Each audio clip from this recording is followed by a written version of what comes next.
One, and we are live. Alrighty. Good morning, everybody. Welcome to another edition of the Morning Crow. I was gonna let you do that. I wasn't even gonna.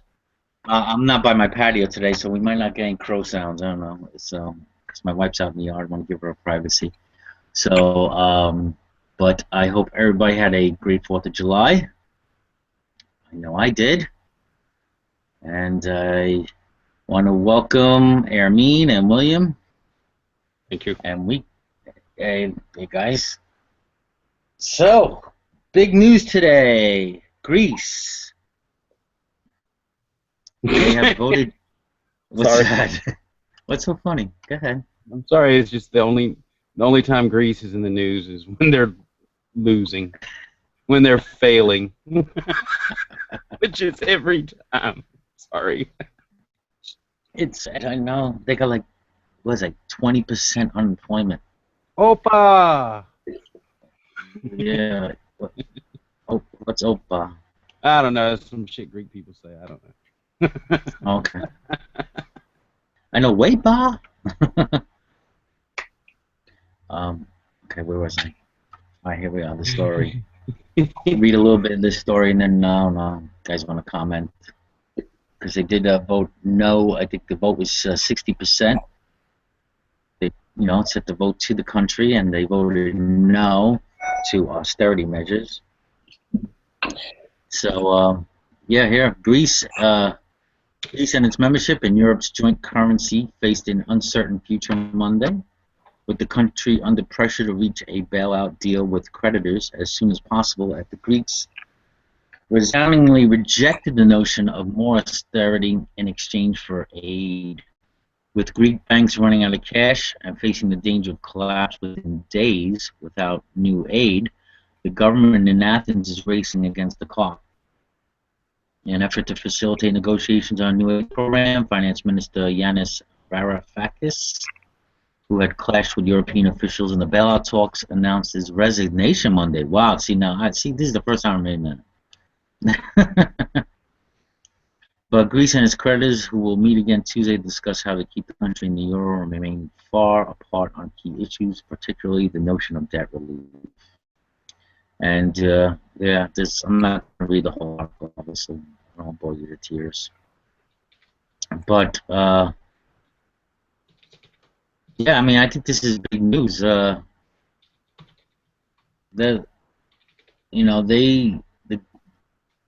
refuse to cut in. They don't want to go into do any kind of bail-in program, where they go and start hitting people's pensions.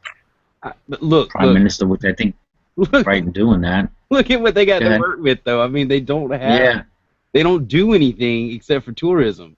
And I'm thinking now that their back's against the wall, they're really going to have to come out and do some crazy. So I mean, they're just going to have to whore it out. Like they're going to have to revamp, all of their tourist spots to look like ancient Greece and shit. Have people, walking around in togas or whatnot, because they need a gimmick. They need it to be like Disneyland for people. People need to be able to come over there and be like, oh, look, the Temple of Zeus rebuilt and all commercialized, where you can buy I Love Greece T-shirts and Greece is the word. The real problem they have is that nobody's going to go there to tour and to visit if their economy is so bad, because they're going to be afraid of being ripped off and beat up and all those things that happen when companies are in strife. It's the same principle as the Bahamas or Jamaica or anything else like that. Your Mexico, your tourist areas are well protected, while just past the tourist areas off the beaten path, you will lose your life. I think what they do is they should promote Mykonos to everybody who's gay as their as the place to go for your honeymoon. And here in the States, come for your honeymoon in Mykonos. That would be an interesting marketing strategy. I could see that. I could see that working. I don't think just that. I think you should just have they should have specialty. All right, this is going to be twisted, But like, if you're really gonna hoard up and get the money, have you ever seen that movie? Anne Rice wrote it under another name, I believe. It was called Exit to Eden or whatever. Or it was a book that she wrote. Anyway, it was like a hedonism place. Like, you go to these islands and it's all freaky bondage people and all kind of weird perverts and stuff. But that's like what the whole island is for. I'm like, they could do that with some of the Greek islands because they're not doing anything else. They need a gimmick, and if the Mykonos idea, I think that's great. They got a lot of little islands. They can do a lot of different themes, but they're gonna have to start cashing in on the Greekness. Good morning, Bunto. Good morning, all. Hope y'all had a good 4th of July weekend. Yes, we did. I had a great 4th of July weekend. It was his birthday on the 5th. Yeah. Bunto sent me a couple of birthday greetings. Thanks for. So what happened? Strippers? No strippers. Yeah, that was not happening. I could talk about a little bit about what went on when we go off air. Did you have to put your clothes on all day? Clothes were on all day. Oh. Bunto, do you know what's going on in Greece? We're talking about Greece right now. Greece. I heard they're having some sort of financial difficulties. Yeah. Least. To say the least, yeah. And they voted. The country voted no against any further austerity measures, 60%. And so now they're seeking some kind of aid. And there's a run on the banks. They're only allowed to take 60 euros out, which is like $50 a day out of the bank. Countries that don't give a fuck. Well, the country's leaders that don't give a fuck about their finances, right? Eventually, it's like, remember that story, the ant and the grasshopper? Isn't that essentially what happened? The ant works while the grasshopper plays. That's what their leaders did. You talking about? I don't know that proverb. Okay, the proverb is like, the ant works hard while the grasshopper just lays around, watches the ant and laughs at the ant. And then the ant, builds up his nest or, and saves food. And then winter comes and the grasshopper didn't do nothing all summer, so the grasshopper starves to death while the ant has, food. That's that. I think it's Aesop's Fables. Oh, I know, it might be in the Bible, right, Hermine? Oh. That's not in the Bible, no. No. Anyway, what I'm trying to point out is that, you elect a leader and you expect the leader to lead the country, to the benefit of the whole, and they don't do that. So quickly, the story, there is a couple of verses, I think it was Solomon said to look at the ant, observe the ant, be like the ant, like you were saying, always he was preparing. An ant. Yeah. Yeah. An ant, you said. Ant, A-N-T, Ant-Man. Ant. Is that my New York accent, Ant? Is that wrong, Ant? No, you got it right. It's Monday. Give me a break. I like Greece. They have a history, of course. The people there are very nice, and their females are attractive. They're very attractive people on the whole. They just eventually, I guess, a couple thousand years, they learn how to handle their finances like we do here in the United States. But I mean, to give credit to the Prime Minister, who was really, because they were pressuring him to go into people's pensions and do bail-ins, and he was against this. I really haven't been studying it, but the first thing that jumps in my mind is where the hell the leaders were.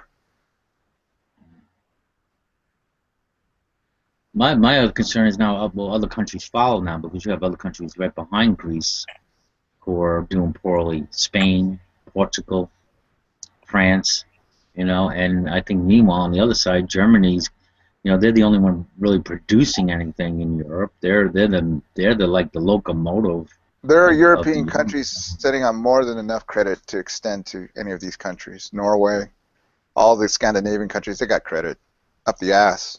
They just sit on it. Germany's the only one producing.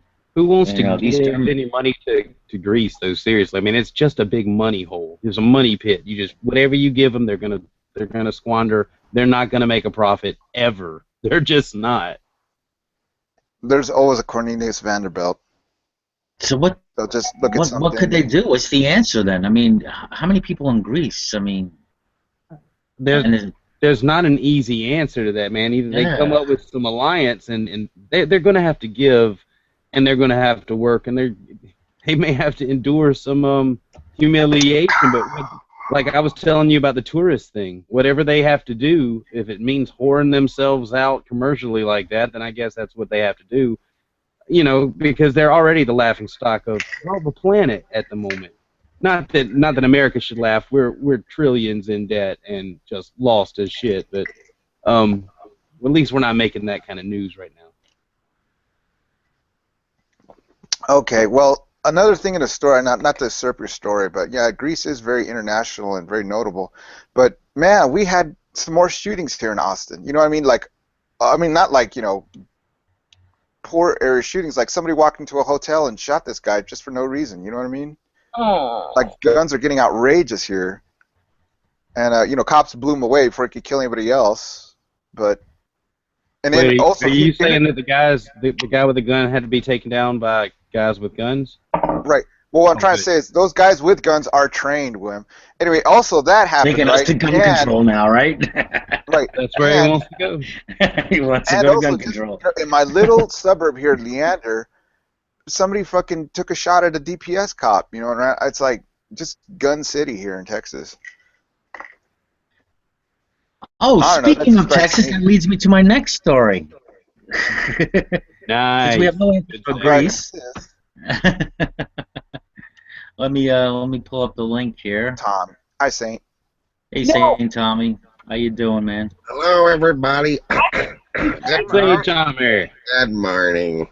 Before you go to your next story, I think this is important. How does it affect the world that Greece is defaulting on their debt? What? Repeat yourself. How does it affect the world? How does it affect the world economically that Greece is defaulting on their debt? Rich people can't get their 8th Learjet. That's how it affects it.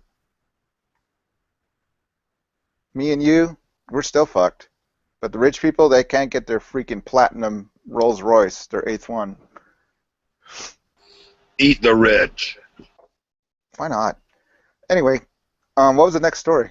Well, I mean, you have, I'm sure, and yet, if Greece, the other countries follow, and then their currency starts to drop in value, that can certainly, I'm sure, affect the rest of us. Any trade agreements too, any trade we do with the European countries. Who would want to trade with the Eurozone if they can't afford to pay for goods, or if the country's currency's crap?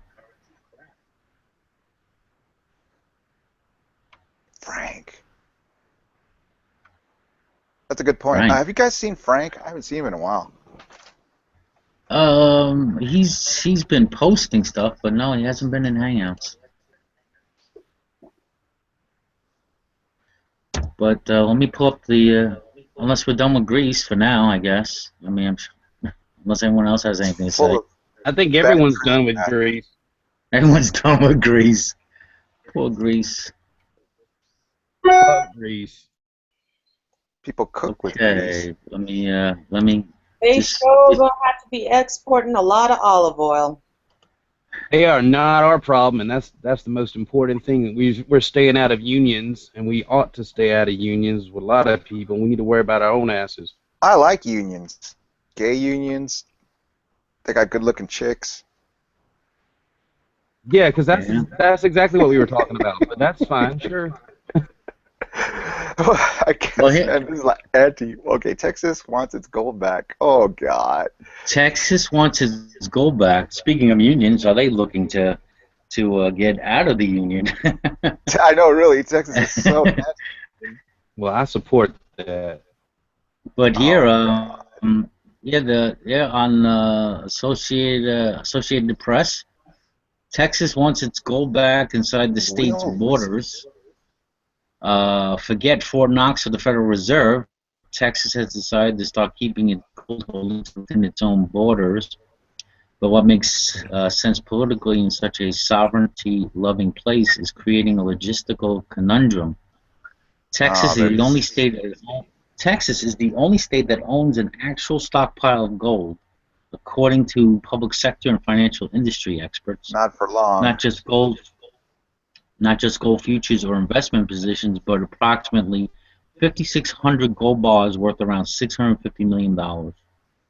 The holdings stored at New York Bank for some harken back to century-old fears about the security of currency not backed by shiny bullion. Yeah, and there's the rest of the story. I mean, I'll put a link if you want to read it. But it's their right. It's their gold. They should keep it within their own borders. That's perfectly reasonable.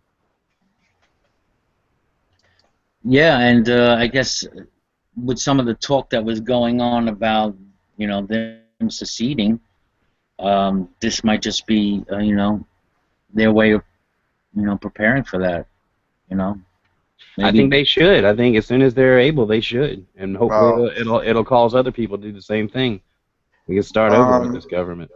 What do you think, Bunto? Simply Texas? study the Civil War to see the effects of secession from the Union. Yeah. What's interesting about this, well, not interesting, but it shows you the power that the Tea Party has gotten over our politics here in this state. Tea Party got to do with this. Yeah. Oh, yeah. I mean, Abbott is shown himself to be even worse than Perry, you know, the governor. And then plus, he has even somebody even more right-wing, the lieutenant governor, who's pressuring him to be even more outrageous with the, you know, steps that he takes. You know, like having the military, the National Guard watch the military and so forth. Ooh, I don't know that that's strange at all. You know, considering what's going on in Texas with Jade Helm and all that, I think that's perfectly reasonable. Well. Those people that think those sorts of steps are reasonable are in charge here in Texas. The Attorney General who advises the clerks to go against, you know, federal law and not do do marriage equality. I mean, just those people are in charge in Texas. Well, that's unfortunate about the gay thing. Oh, you guys drink coffee or you drink tea in the morning? I have coffee. I have tea. It's strong. My second cup now. Does Texas really? make good coffee? I try only have like one caffeine blast. Well, I just ate some green bean extract, so green coffee bean extract. So I get my caffeine before I go to gym. You know, if I was you, Bunto, I'd kind of be proud of my state, Texas, for what they're doing. I mean, I love seem Texas. to be a tax-friendly state, right? Oh. No, they're not tax-friendly. Well, I mean, it's sort of like the all tax. The jobs are in Texas, is what I'm reading. Tax-friendly means that they just extend, you know, the rich there get all their breaks and all their fracking, while the tax burden goes on people who have to pay sales tax. I think that's outrageous. And you know, there's a lot of giveaways tax rates in the country. There's fantastic giveaways in Texas. Like, let's say you're starting some business and you donate to a conservative group, like the Koch brothers do, then you're going to get, you know, a free handout from Texas just to move your business there. That's outrageous. And they just started that, you know, started investigation about the way they hand out what's it called, incentives to businesses that contribute, and they're purposely you're hindering that investigation, delaying it, and it's just they can do that with impunity because that's just the way Texas works. Go ahead, William. No, I hear you chuckling, William. Come on. No, it's not my state. It's not my issue. And also, you have to know that the way that the United States works, it's like just the state of New York, you know, pulls in more money than all the southern states.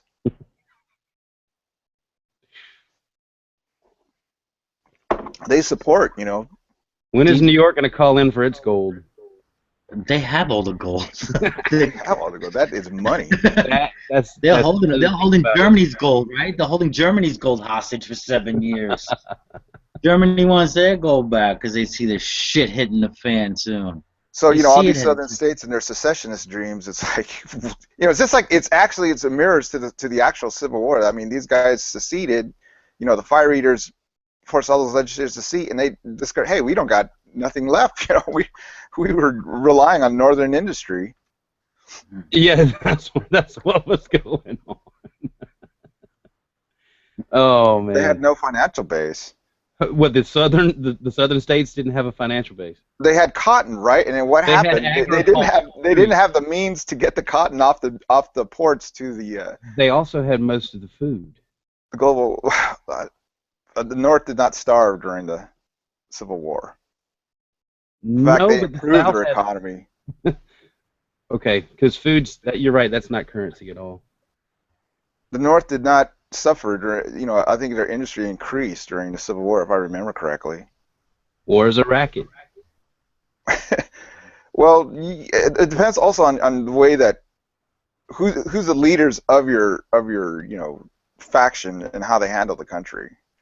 When Jefferson Davis went into power, he had a fractious assembly, of states that were really emphasizing state rights. Like, the North had the idea of being a union, so they all pulled their resources together, all their drafts and all their resources. And the South, they had, trouble just getting Georgia to work along with Alabama, because it was just a secessionist-minded, it was a state rights-minded confederation. What I'm trying to say is, just in the short end, they had a hard time organizing their forces as effectively as the North.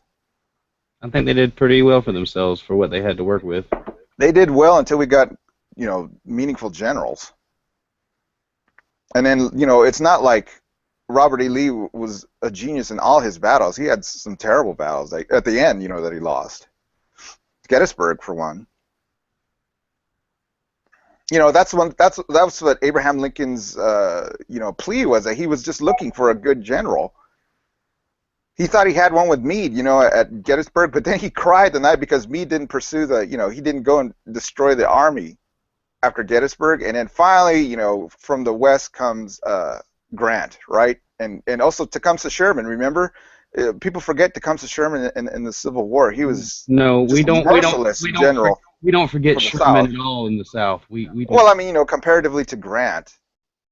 Grant was a useless drunk for the most part. Yeah, a useless drunk who kicked the crap out of the Southern forces. His price was pretty steep if you look back. Anyone?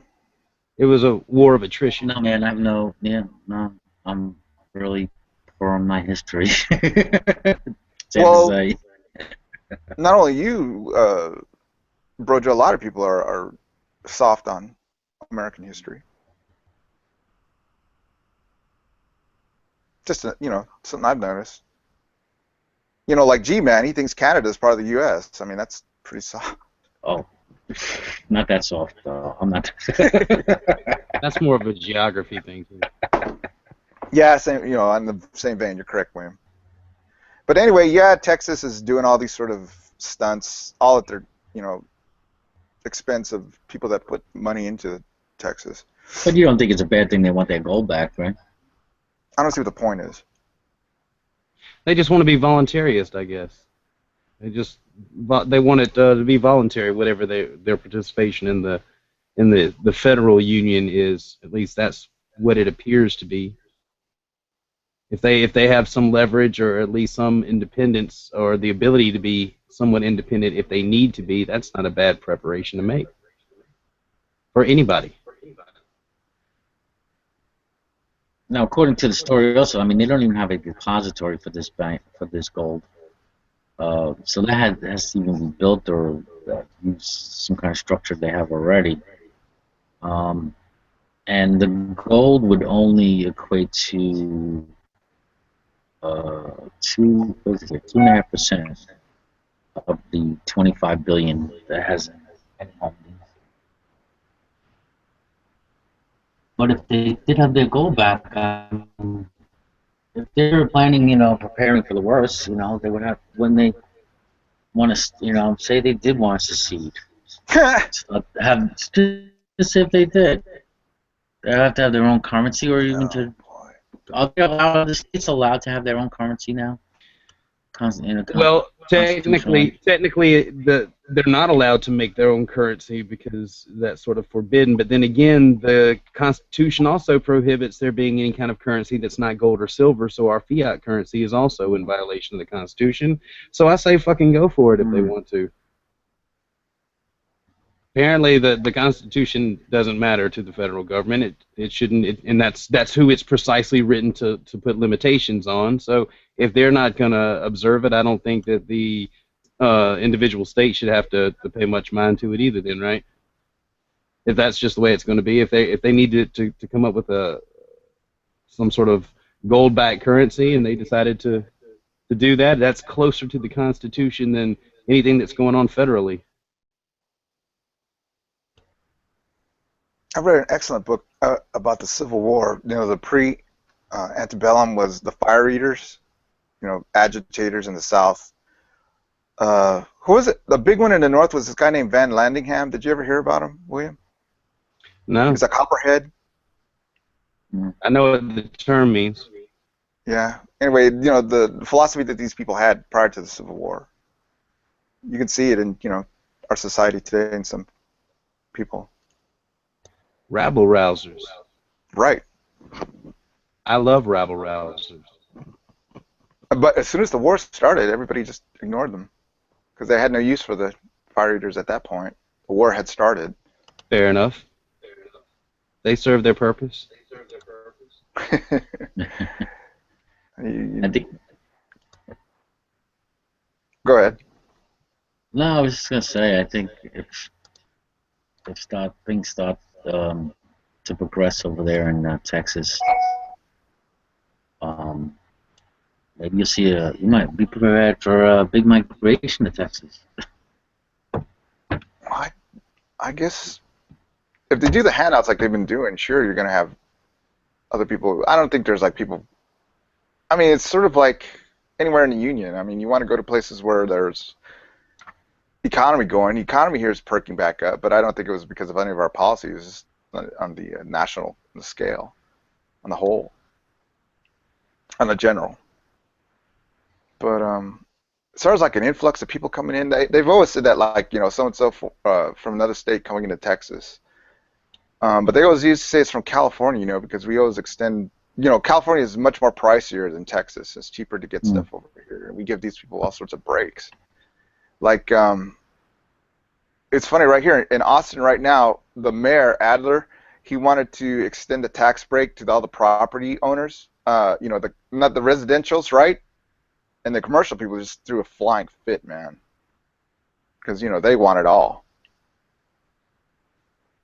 You know, they did develop around Town Lake. So the thing is that people are really, what's it called, gentrification, where people are moving out of the city to the suburbs. That's what happened to me. I just couldn't afford to live in Austin. They want to, like, clean up the east side, you know, everything on the other side of this highway that, you know, cuts through the town. So they're, like, trying to, like, raise property values on that one and just get the people to get out of there. That's what's happening in New York City too. It's just getting really expensive. I don't know where they're moving to, but I know, to the suburbs. Yeah, out of state.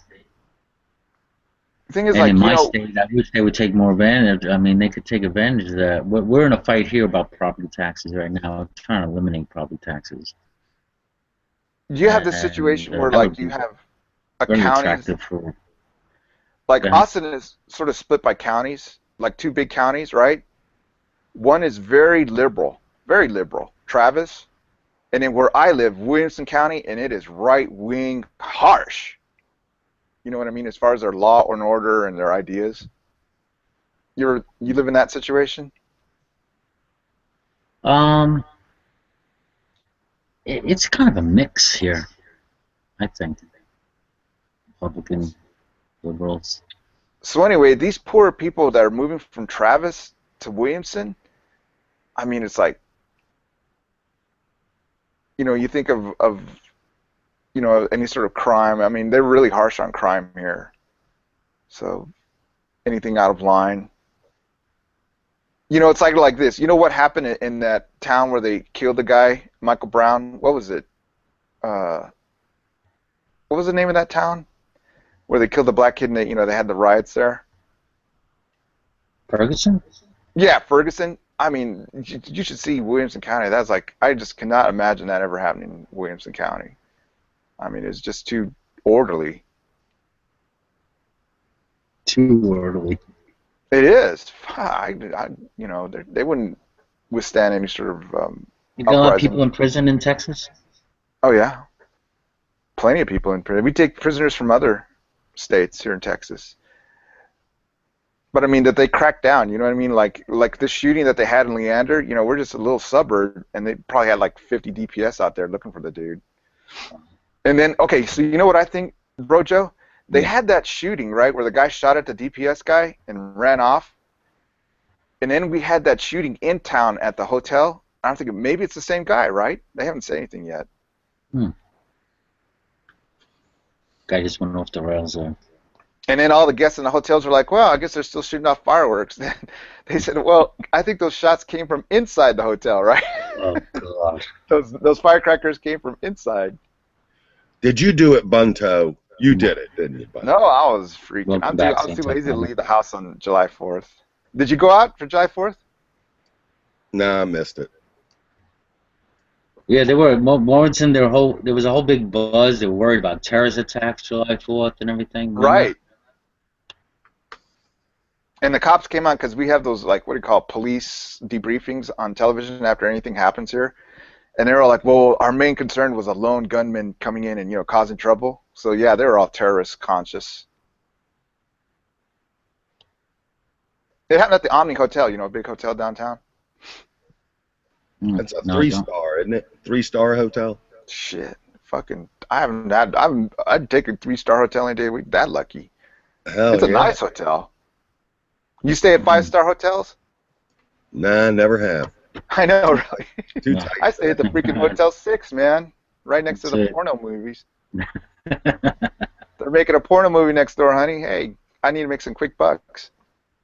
I'm going to move on to our next story. Pull that up. I don't know. Well, just you think across my last word is that there's a level of living that exists for some people and don't for others. And, just currency, tax breaks, 5-star hotels, that's just, I'm light years away from that. Yeah, never seen it. Williams face bombing. Like the market could crash. It's like, fuck, man. I didn't have no stock. I lost all my shit in 2008. So. Damn, you had shit in 2008. I had. You know what? It's so sad, Tommy. When I worked at Dell, they gave us stock options, right? Right. And I built all those stock options up in 2008, rolled, and I lost them all. I had good credit in 08. Excellent, stellar credit. You should have cashed in higher. You saw it going up and up. You didn't. You thought it was going up forever, huh, Bunto? Well, I mean, you just leave the stock there because you believe in America and you think it's. I never, I should have cashed out, obviously, but I just, hey, I'm a patriot, so I believe in our market and what lost it all.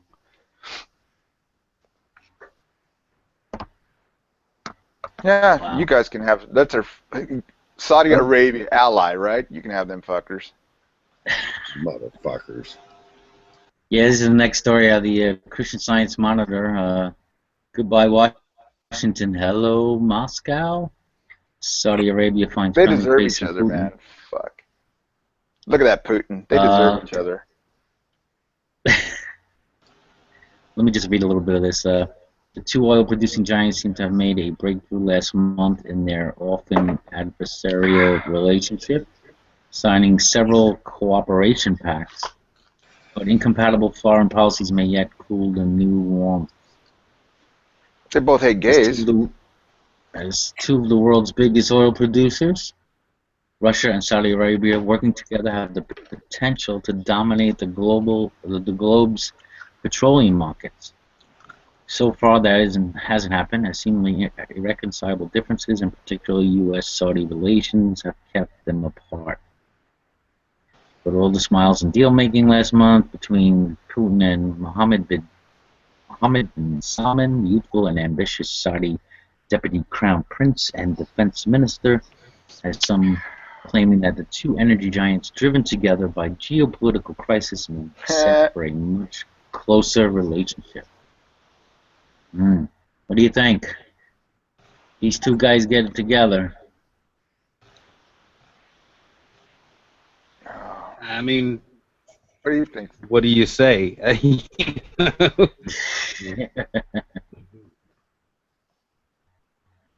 It's hard not to think like Twin Towers every time Saudi.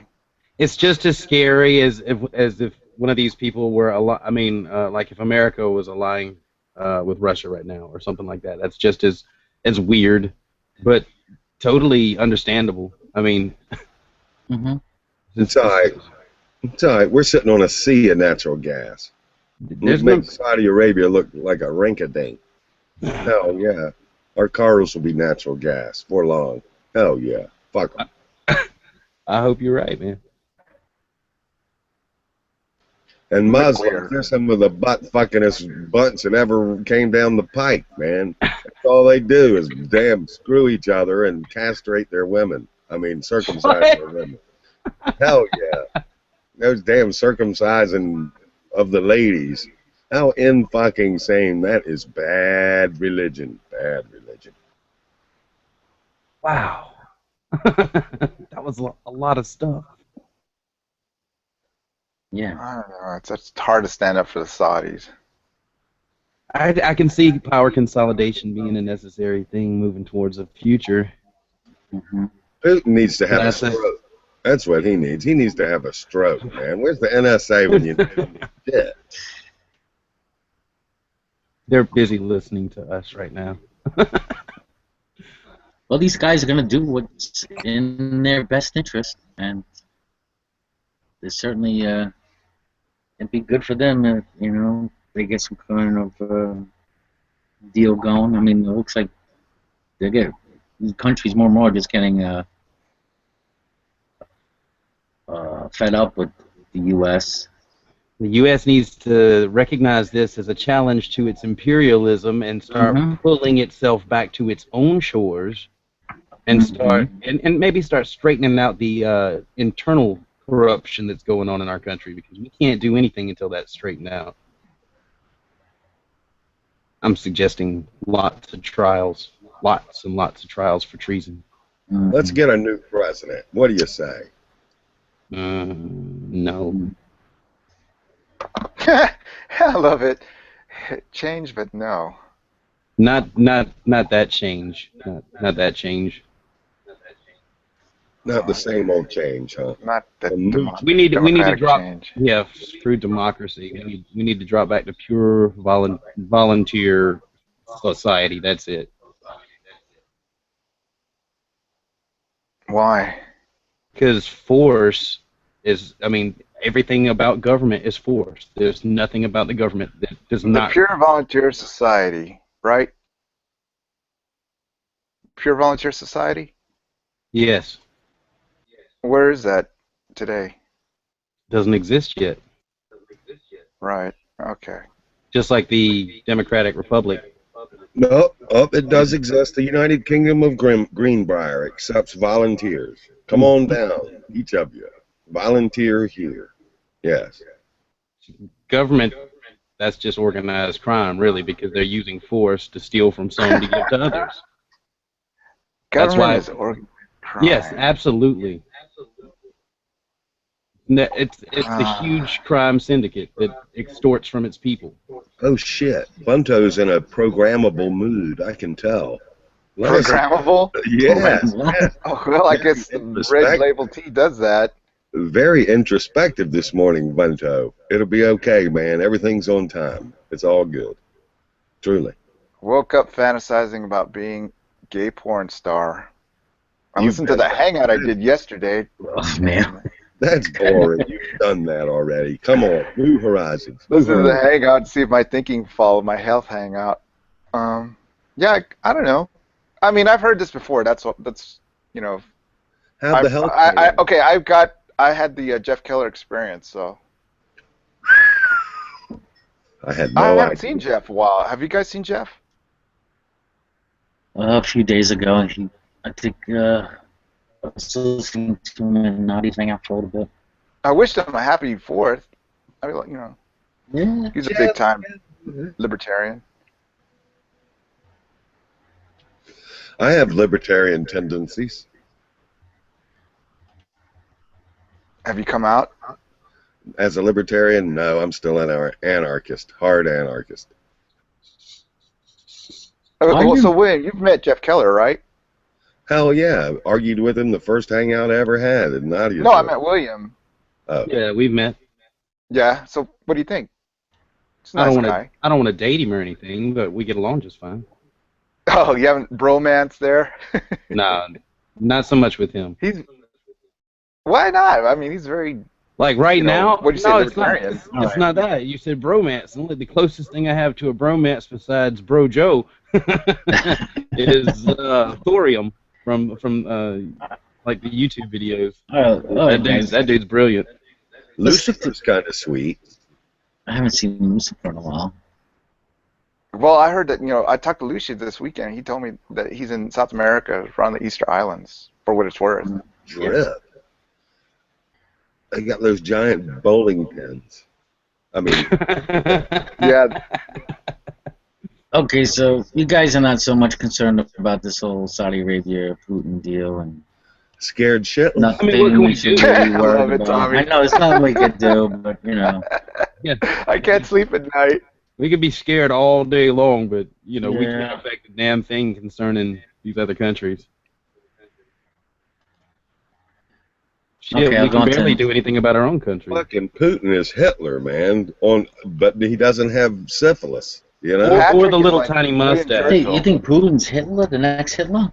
Fucking Putin is so fucking mega maniacal. God damn, man. Patrick is like worse than ISIS. Fucking Putin is fucking cray-cray, baby. That's a smart motherfucker, though. He's the kind of scary that he's not stupid. He's scary because he... Patrick is like the New Jersey Bulldog. What the fuck is Patrick? Patrick is Patrick? Pat, man? Come on. You want to take us to drama. I don't want to take us to Google G plus drama with people. We're here to talk about the news stories right now. Oh, you're talking about Festa. All right?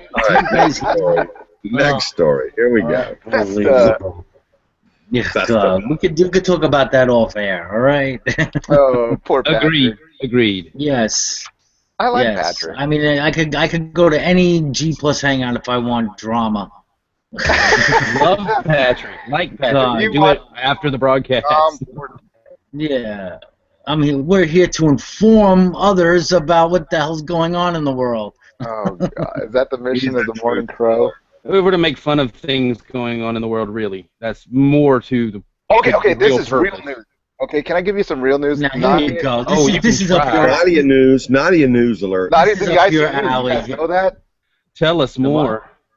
Well, I think she had like a diabetic coma, and they had to call an ambulance, and now she had to be taken to the ICU. Again? No. All right. We'll hope she gets back. We wish her well. All right. Yes, we do. Yes, you will. Nadia, I wish you well if you're listening out there. God bless Nadia. All right. Yeah. I love it, say it. Anyway, you see the next news story up there?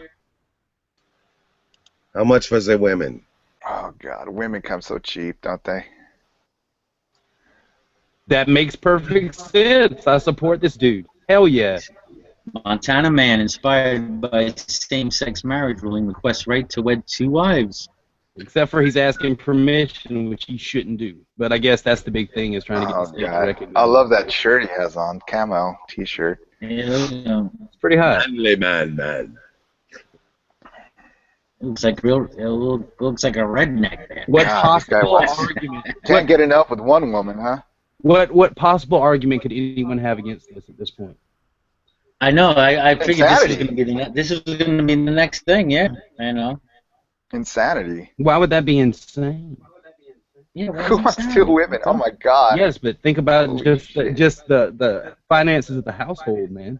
You could take turns. Everybody could watch the kids on a different day on other people's days off. Poly Everybody's working, and yeah, you could really, especially if you got like 5 or 6 wives, or if a woman gets five or six husbands. Man, imagine what that household would be like. That sounds sticky. Yeah. Exactly. It would be quite. All the problems, I just dump them on Saint. Here you go. She's your wife, Saint. Later. I want to marry Bill Gates. If I got to take on a husband, right? Bill fucking Gates. Get some dough, man. Or Oprah. One or the other. But that's the thing about polylove. Like, if some shit happens, you just dump it on the other husband. Here you go. She's your wife. Goodbye. And you pay alimony. I'm out of here. You can have the. Yeah, that can't be alimony. That can't be that. That shit's bipolar psycho. Alimony doesn't even make sense anymore. Quadrupolar. Yep. So Bunto, you're against gay polygamy? I'm against. How do you arrive at that? That's called begging the question, Rojo. Okay, if he put an R in front of that, are you against? Are you gay polygamy? Gay polygamy. Oh my God. I'm against any sort of five dudes in a house. Honestly, I think I am against any sort of polylove. I think I am baked into monolove. But you wouldn't vote against it, though, right? A tradition. Oh, so wait. Now you being a gay man, you want to redefine marriage? Well, that's what I always thought. I always thought, like, the conservatives always had an axe to grind against the gays for their, seeking of marriage equality. But then I was thinking, well, if they're smart, well, they have to do it now because, it's the law of the land. They should modify into monogamy, stressing monogamy. Because that is a Christian tenet, isn't it, Saint? Monogamy? Yeah, but wait. I think in order to be a deacon, yes, in order to be a deacon, if you want to be a deacon or a leader, or just right with God, you have to be monogamous. You can't be polygamous. Yeah, but you're an atheist. All things are law. Well, I'm thinking politically. Well, don't worry about politically. That shit's all crazy right now. This is really strange because it seems a little bit hypocritical here. What are the rights, State? What are the rights? Do you have the right to marry multiple people since you have the right to marry the same, someone of the same sex? Shouldn't you have the right to be able to marry multiple people? I have yet to see. Okay, honestly, I have yet to see how polylove benefits the society in a whole. That's not the question. It's not about benefiting the society. So I would be against for it. It's That's about a making Christian argument against gay marriage. Thank you very much. There's nothing about straight or gay marriage that makes society, You misunderstand. I would never make a distinction on a person's sexuality as far as barring them to equal rights. But something. Excuse me, it's something as far as like beneficial to the society as a whole. It's not like, okay, I'll tell you what, you're right. I would not bar it, but I would definitely see how it is inferior to monogamy. Okay. I see polylove as inferior to it. I think it is inferior to it, but as far as people being happy and having the right to do it, you agree that it would be their right to marry whoever they wanted, however many people they wanted, as long as everybody consented. Right? Oh, well. Yes, it is. But the thing is, yes you're right. Yes or no? Well, yeah, like if people want to walk across the street without looking both ways, they have a right to do that. Correct? Right. Okay. Yeah, they have a right to do that, I suppose. Sure. Since the pedestrian always has the right of way, they do have the right to do that. If it's something that's proven deleterious to the society in a whole, I would not be for it. If anybody knows about looking the both ways, you do, Bunto. What? If anybody knows about looking both ways, you do. That was late night. Well, it's a but think about evolutionary benefit. Well, think about what you're saying, though. You're suggesting, I believe, that as long as a marriage is monogamous, that it's a positive thing for society, right? Yes. Uh-huh. It doesn't matter who the sexes are involved, right? What the yes, gender. I would not discriminate based on sexuality. Even though reproduction could be seen as a benefit to humanity. Yeah, reproduction is seen as a benefit. Mm-hmm. Evolutionary. Okay, so then if a man is married to 2 women, that's double the opportunity to grow a family. and be all the more for yeah, but I don't base what's beneficial to society on on like Darwinian concepts solely. I mean, it's on what's beneficial socially on the whole. I mean, there's so many problems with can those things be at odds? Polygamy that monogamy eliminates. Could it be could it be possible for social constructs and conventions to impede in Darwinian evolution and our I'm sure. Well, that's a real problem, isn't it? No, because we're not solely based on, it would be a harsh society if we start basing our ethos and laws on Darwinian concepts. Well, I'm just saying we can't really. Like the prison system would be excellent to demonstrate that. If we ran our prisons like we do the animal world, I mean, we'd have a greater deterrent to committing crime. Of course, it would be. Believe me, there's plenty of animal-like behavior in prison. No, actually, there's a lot of coddling. There's a lot of artificiality in prison. Really? Yeah. Compare prison living to what goes on in the animal kingdom. I mean, they don't have necessarily like a segregation or gangs. I mean, it's all animal eat animal. You'd have to compare that to what it would be like in a zoo and not in the animal kingdom, because they're obviously caged and imprisoned creatures. So it's not like free animals that run around and do things. Keyword of Darwinism animals is natural selection, right? That's the key tenet of Darwinianism. So if you put that in the prison system, I mean, it would be a totally different. I mean, there would be an actual deterrent to going to prison in the criminal's mind. There's plenty of deterrent about going to prison, especially if you've been there once. Bunto, have you spent any time in a prison? No, but we have the highest recidivism rate in the whole world. You mean people returning to their crime? Yeah. Well, I don't see why that. I mean, how could that be avoided? How could that be hard if we had proper deterrent? Okay, so you think more strict penalties like the death penalty should be applied? Actually, no, I don't believe stricter penalties. That'd be a totally different model. Well, that's a deterrent. I mean, that's you raise the consequence. Yeah, but you're doing that logical fallacy. I can't remember what it's called. But here we go. How about public flogging for certain behaviors? Corporal punishment. That's definitely a deterrent. Oh, it is. It is. It's barbaric, and I don't believe it has a place in our society. Really? Well, I assure you, if you get sent to prison, you will be tortured. That will happen. There will be some corporal punishment, and I promise you, it might not be where you can see it, but you get towed right up. But I don't believe it's institutionalized for any sort of deterrence. I mean, they don't announce, they don't say when you get your sentence at the trial that, hey, when you go to prison, you're going to be beaten every day. They never say that. They just give you your sentence. No, that's part of your surprise when you get there. And if you don't, well, that's what I meant. Surprise. I mean, it's not institutionalized. If you don't keep the COs happy, you get put you get put in with a roommate that nobody wants. How about this? It's obvious that scientists have examined the mechanics of the animal kingdom at this point. If we ran our prison systems like that, there would be, and of course announced it, demonstrated it, there would be a significant deterrence to committing crime.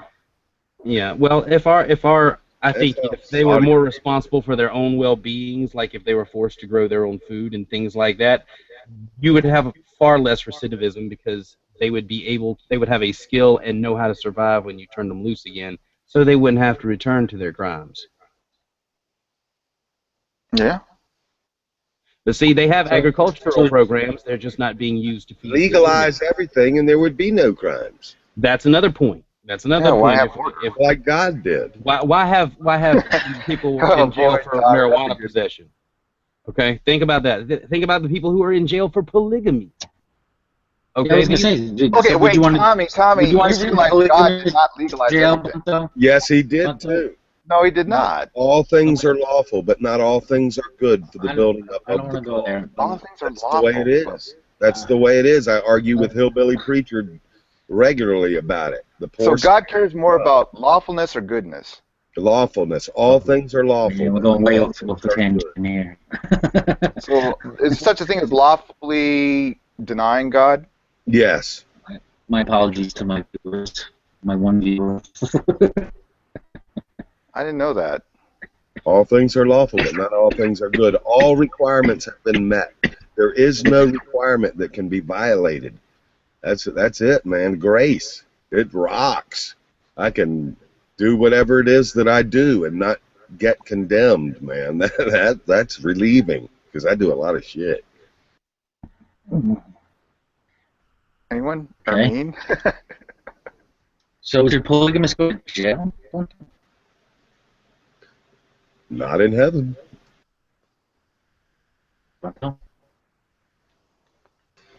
That is all. I'll be back. You've been warned. So, you guys hear me? I gotta do prep in about 5 minutes, but yeah, I mean, I just think that monogamy is just a lot stronger than polylove, and you know, I mean, if it's the wish to people to want to bring back polylove, I mean, to me, polylove has never been anything but a religious, you know. The floodgates are open now. Anything goes. Well, you know, marriage equality was just an equal rights issue, while polygamy is like religiously based. I don't think it is religiously based. I think on the whole it is. Yeah, you can't deny that. On the whole, it's you mean the majority of it is what, Mormons? Is that what you're what? No, the majority is actually Muslims. Ah, okay. So, well, I mean, we got to be fair to the Muslims, so let's go ahead and make it, you know, lawful. Well, we got biblical times like Solomon, I mean, and kings had many wives, but it wasn't just religious based. It was because of, you know, good trade with other countries. It was financially beneficial for them. You know, you marry. If there is any sort of financial benefit, you join the families. You join the families. Wait a minute, bro. Bunto said something important right there. Say that again. What did he say? If there was any sort of financial benefit, it would be here today. It would be institutionalized. Financial benefit. Okay. I think that's an important part of all this. Because, like, people can live together right now in whatever kind of arrangement they want consensually. And, you know, as long as their consent is there, because that's necessary, they can bind themselves contractually, giving each other power of attorney over each other and work out their own arrangements. Right. But they don't want to do that. They want the state to recognize them so they have some sort of privilege or tax break or benefit or something like that. It's just a weird form of state worship to me. State worship. Yeah, you're asking the state to be involved in your most sacred and important thing that you do, which is the choosing of your partner. Well, just think, you know, you work to, you know, you pay your taxes, and you're a good citizen to acquire the same, you know, benefits as your neighbor, but then you're discriminated against because of your sexuality. Wait a minute, you pay your taxes in order to get benefits? Well, yeah, I mean, you know, you pay your taxes so you can drive on smooth roads. You send your family members to school. So you pay taxes. A police force. Wait. So we're getting forcefully extorted so that we can have flat places to roll our vehicles. Because you may look at it that way, but I look at it as contributing to society as a whole. There's no way without politicians and bureaucrats that we'd ever be able to figure out how to make a flat place to push our cars. Like without government to guide us and tax us, and tell us what to think and do, we could never organize ourselves to make roads. We wouldn't even be able to use the phone to call anyone for help, would we? If there was any modern society that enjoys the benefits of science and technology needs centralized power. Oh, I don't know. That seems like an assertion that you just made. Once again. Well, so you can. Where is this volunteerism society in our world today? Where was what we have now? 200, we have 300 years ago. Today, I mean, that's the way the country rolls, man. We have a strange amalgamation. And a lot of us are moving towards a volunteer society because we won't have it any other way. We're just not going to comply and consent with the illusion of government. Welcome, Michael Ann. You get what I'm saying, right? You get what I'm saying, that it's an illusion. You do understand that it's just other dudes. telling you what to do. I You heard get this that. argument when I think I first came to G+, the libertarians. But you're for forced extortion. Centralized power. Yeah, which involves people taking other people's money for the government. Extortion is slavery. Yeah, that's oh my slavery. goodness. Yeah. I mean, just a certain degree of it. He does not understand why the caged birds sing. I don't understand. I mean, libertarianism is the minority position in America. Yeah, the majority of people understand the benefits of centralized power. Most people had a public education. Okay, they have an education. Well, gang, I could talk libertarianism all day, but I need to go meet my friends at the gym. So y'all have a good week, and happy birthday, Bro Joe. Wish you many more. See you later, Bunto. Later, Bunto. Bye-bye.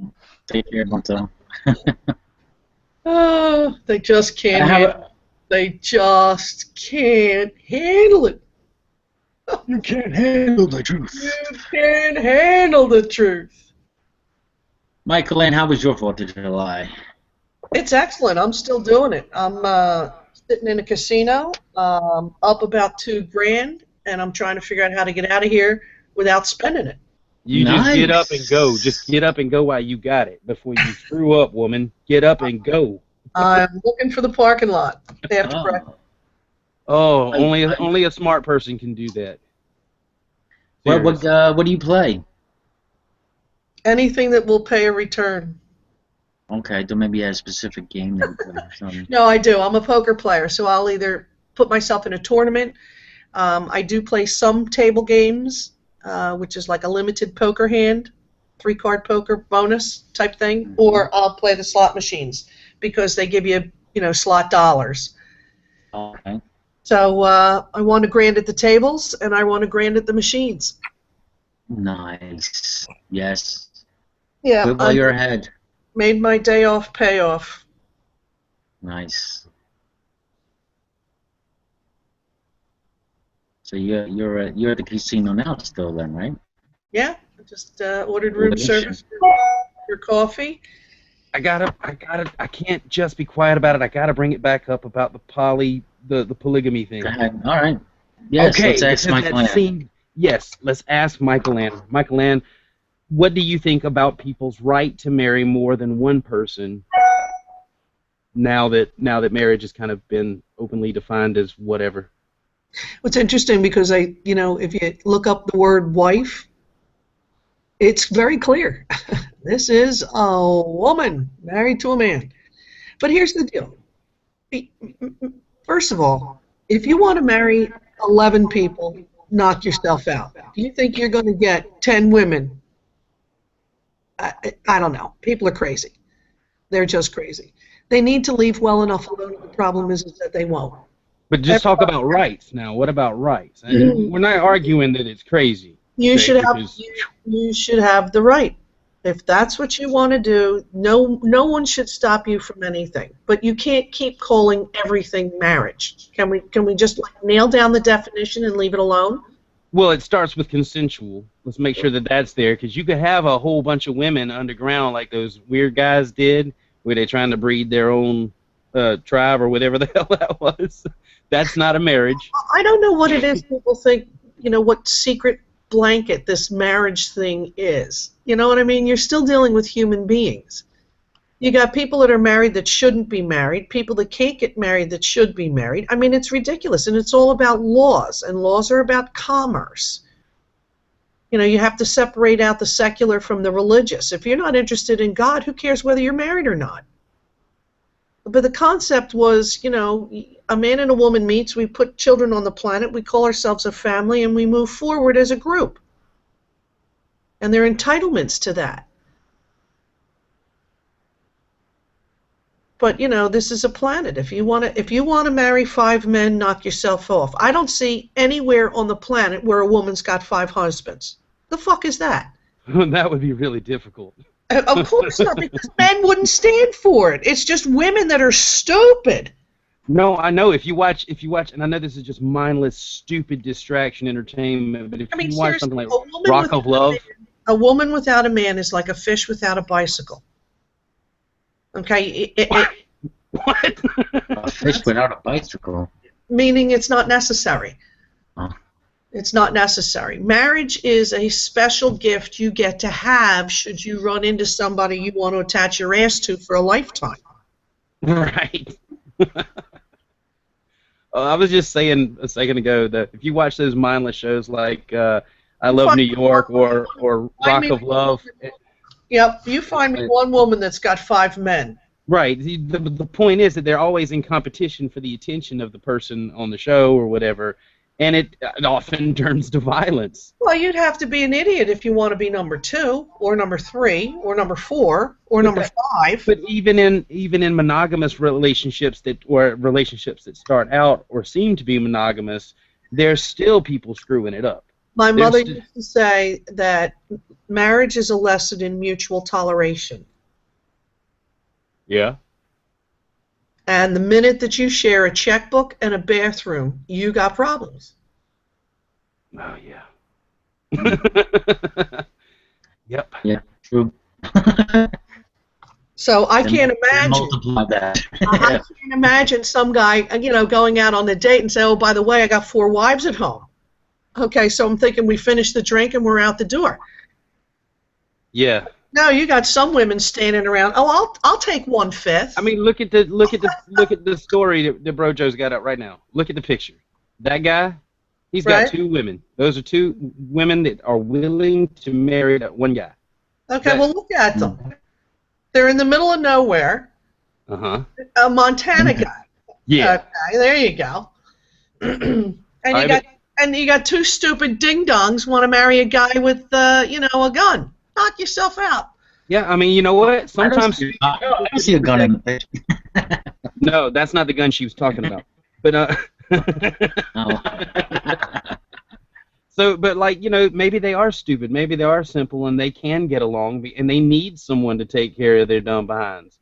Maybe they need a daddy figure or whatever they got going on in their brains. But I mean, if they're willing to do it. If you had one woman that was maybe platonic and the other one was a sex fiend, you might be able to get that working for you, because the other one could care less, and the other one's getting what she wanted anyway, and she's still in a platonic marriage.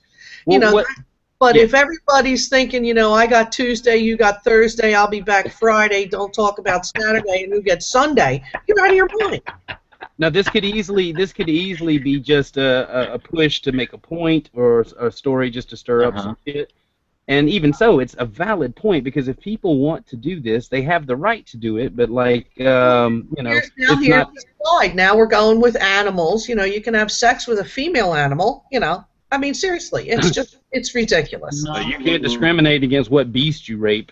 It has to be one. I mean, it can be one or the other. Because if you're just, never mind. I don't even want to. Don't finish that. You can't legislate that. Let's make a distinction, though. It's consensual here. No, that's the point. You have a problem with children and animals, so we at least can keep them in a protected category for now. Right. All right, but I don't know how long that'll last, because we have the Vatican, and you're now allowing consensual sex with a 12-year-old. Because we also have those nasty NAMBLA fuckers out there trying to diddle kids, and I hope they hear this and they're offended. I hope they cry little pedophile tears into their pillows. All right.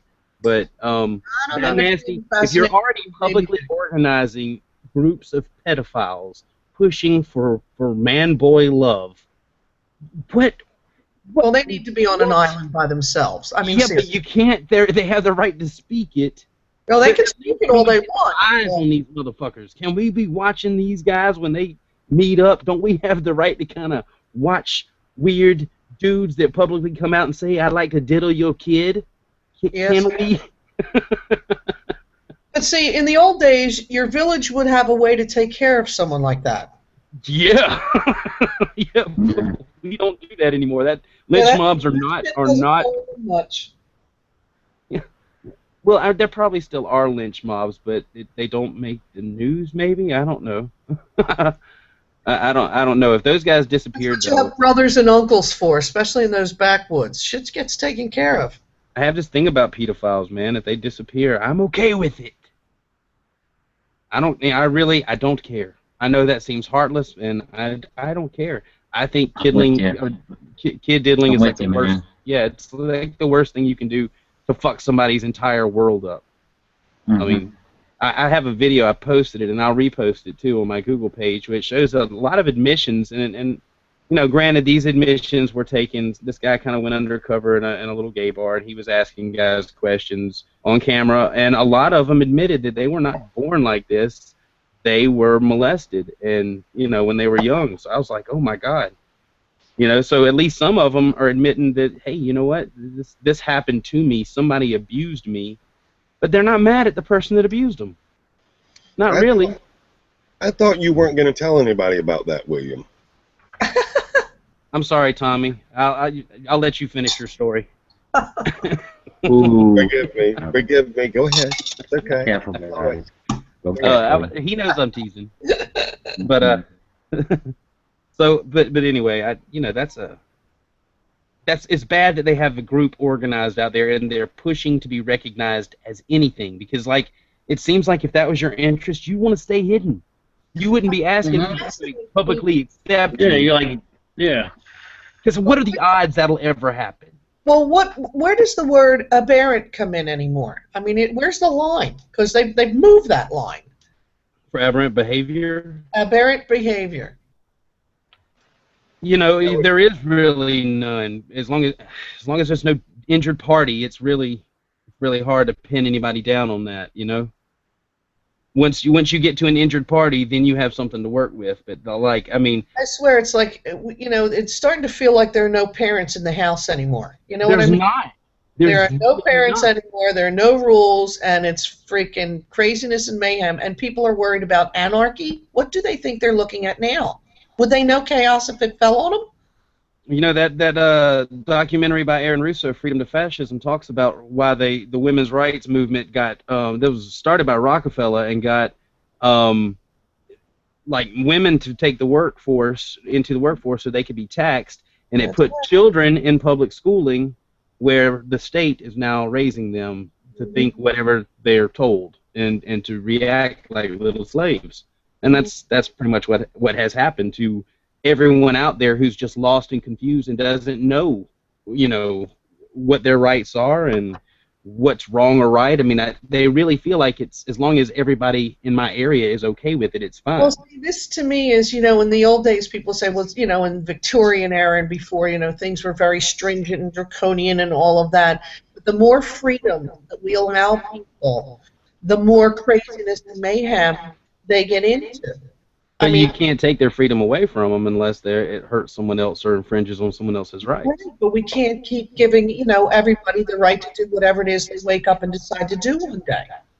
You like know? If they want to go jog naked down the street, technically they're not hurting anyone, but it's really rough on the eyes. Like, you're raping my eyes right now because of what. I mean, unless it's, you know. Yeah, it is. You know, I'm offended that the White House couldn't throw up any red, white, and blue lights, but we could find a fucking rainbow. You know? If you think this is still that America, I mean, come on. Damn it, that's harsh. Damn it. That flag is not... That American flag is just another distraction, man. People... Yeah, people want to burn a flag. How about that British flag? Well, I'm saying they're waving this flag around. Meanwhile, they're letting this government extort them, and they're pledging allegiance to it. They don't even know the difference between pledging allegiance to their country or their government. They do not know the difference. I'm so glad I am awake, because I can't imagine still walking around as a sheep anymore. I can't imagine it. But they're out there, and they're on here. Just don't see. What do they not see, and what do they not get? They don't recognize, they can't see. You can see where you stand as equal to all. I mean, there is no higher authority than you, unless you believe in God. So, you know, who else can tell you what to do? Who has a greater authority or the ability to grant you a right? They can't see that. They really believe that the authority comes from government, this mystical deity that can, you know, bestow privilege upon you. And, you know, I think that's I have mistrusted authority since the doctor slapped my ass on the way out of my mother's womb.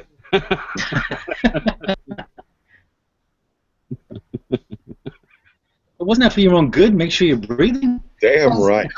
I knew instantly there was something wrong with this gig right out of the chute.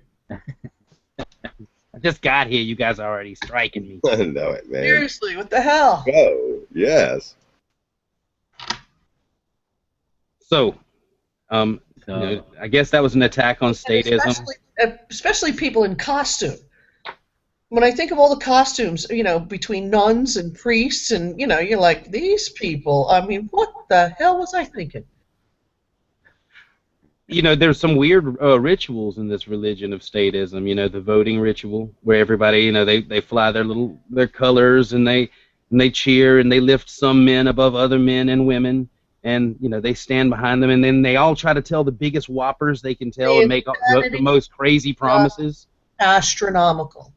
Yeah. And then they get in there and they don't do anything, but that's nothing good. Well, no, because you need the constituent to get there, and then you need the corporation to stay there. I mean, But you can't get them out. But once they're in there, they don't have to keep their promises because you can't touch them, as we've seen.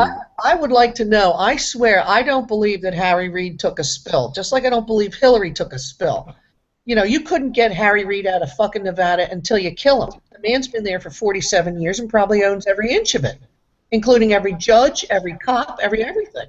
Well, what he doesn't own, he's using a government agency, the Bureau of Land Management, to intimidate and terrorize the owners of that land to make them sell and move away. He wants that Bundy Ranch like it's nobody's business.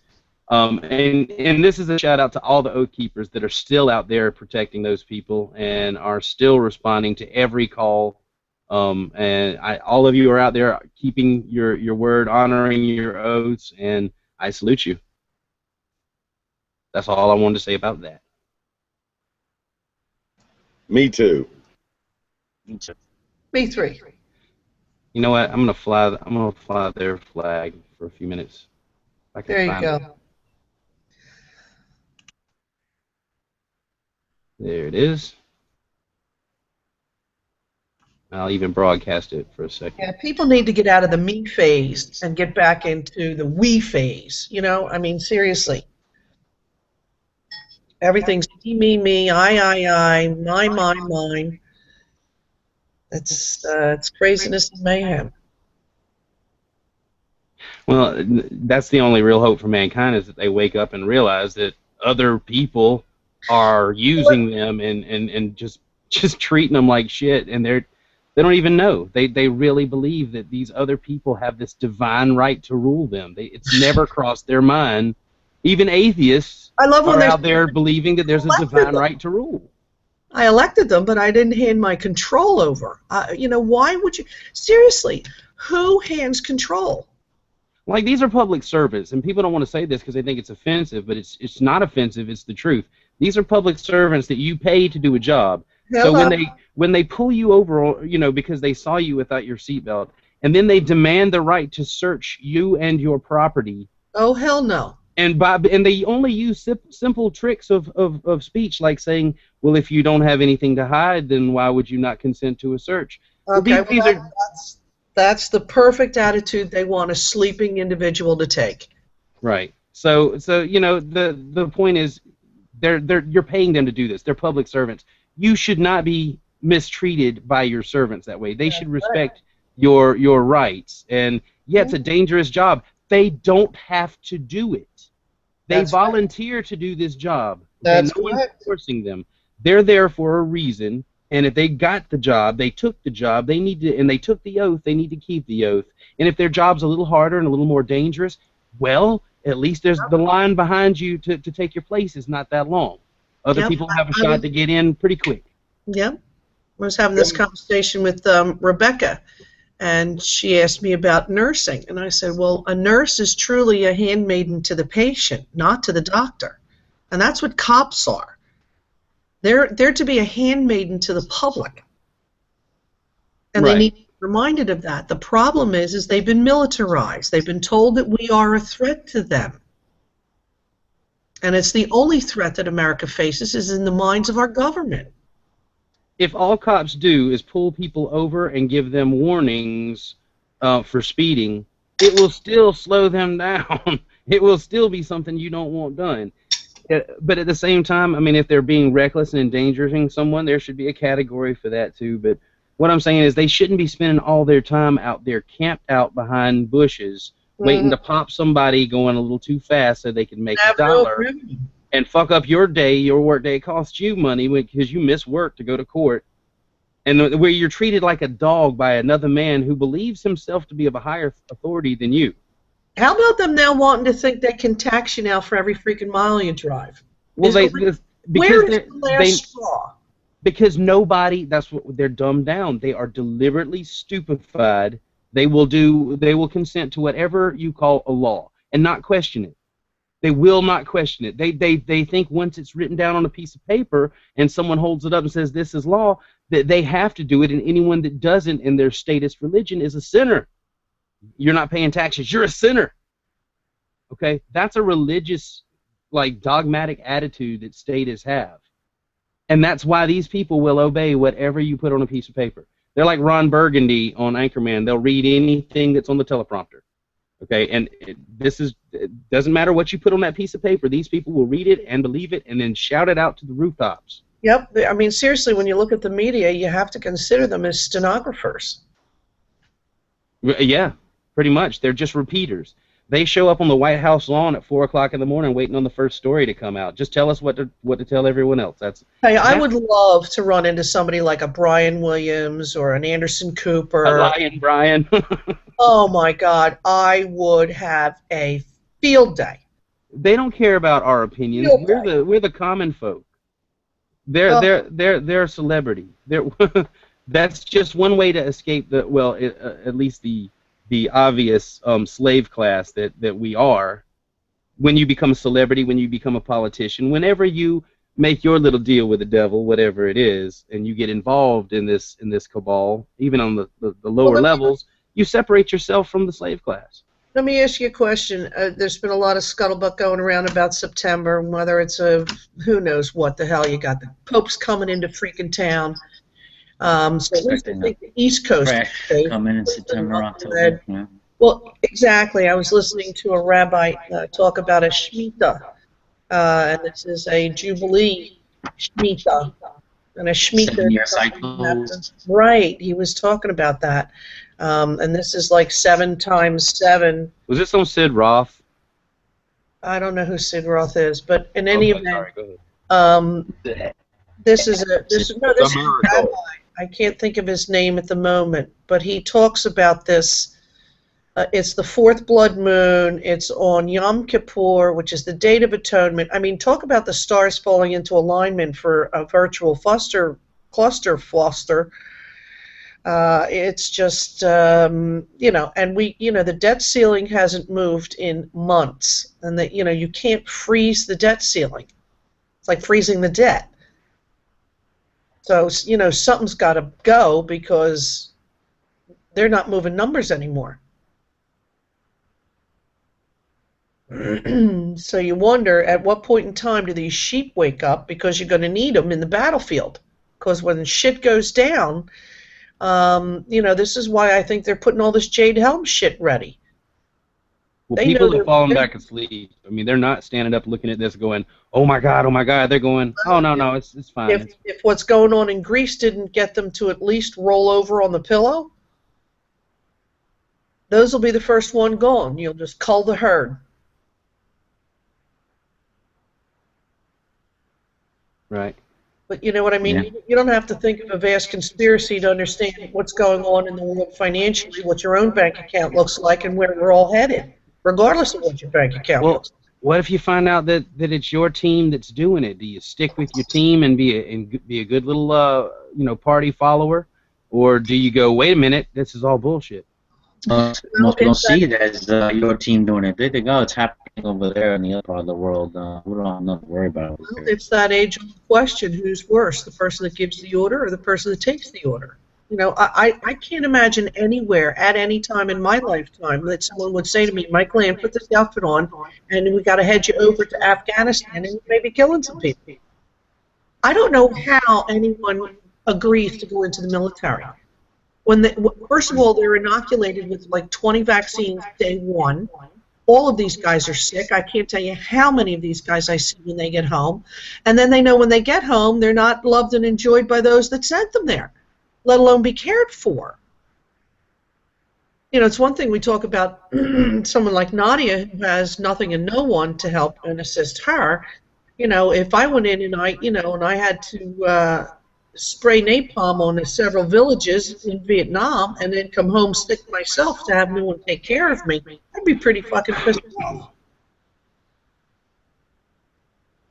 I mean, it's just, and you get people to sign up because you know what, they can't go to college, they don't want to flip burgers at McDonald's, so you know what, I'll go throw a clown outfit on and put a gun in my hand and wait for some asshole in Washington, D.C. to tell me to go shoot this whole village up.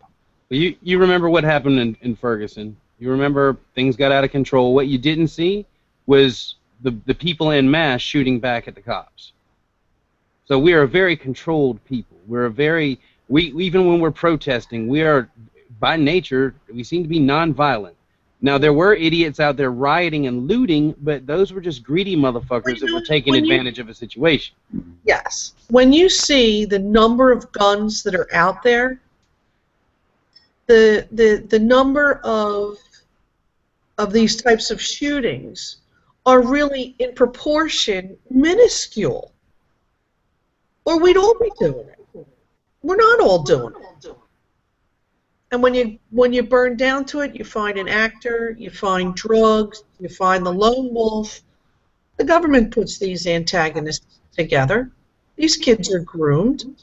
They're all in their 20s, going nowhere, doing nothing. They're targeted. The government goes and picks these kids out. They're groomed assassins. This is what Kay Griggs was talking about. Kay Griggs said a lot of things. She said some scary things. Kay Griggs' story scares the shit out of me. I'll tell you, I look at Marines very differently. There has to be something wrong that you could take somebody and their gentle nature and turn them into such killing machines. Well, there's a place for it and a time for war and killing, but what we have going on here is, I mean, we're imperialists. You can't really deny that at this point. It's become obvious that we're not, no matter who we elect, we're not pulling our military machine back. We're just you know, driving it deeper into the places we got no business. So that's imperialism. We're trying to run shit that's not our property, not our land, not our business. That scares the crap out of me. But when you realize that that's what these soldiers have been trained to do, they're not thinking about what they're doing over there. They have to stay alive minute to minute, and they're following orders. Well, that's why they're trying to get these robots to go, because they want all the thinking taken out of it. They don't want anybody for 1 minute thinking they're killing humans. Quickly want to say hello to Neo and Nomo. Welcome. Hello. Hello. Good morning. Good morning. We were talking about Kay Griggs. I don't know if y'all have seen that, but if you want me to, I can find her interview and post it down there for you guys. Yeah, I needed you last night so badly to understand the law for everybody in my room. Oh yeah, man. I'm sorry. Yeah, I don't normally do the nighttime. I know you don't. I'm just saying. It's like you would have been perfect to be there because nobody could understand what the law meant when we were in there. So. Well, I'm flattered. Thank you. I'll try to be there next time. I'm taking a constitutional law course. I am going to learn to speak their language if it kills me. Thank God. I'm going to beat them over the head with it. That is some kind of awesome. That's that really awesome. That's really great.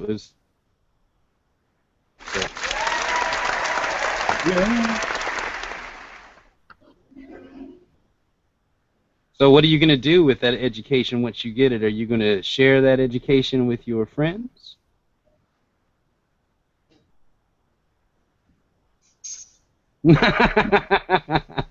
I'm sorry. What was the question? I said, what are you going to do with this education? Are you going to share that knowledge with your friends? Oh, absolutely. Absolutely. That's good. That's good. Help out everybody that you can. If people understood jury nullification a little better, we'd have a much better chance of getting our republic back on track. Well, I'll tell you what's really beginning to fascinate me, because a couple of friends that I know are facing foreclosure, and there's a lot you can do to get that staved off.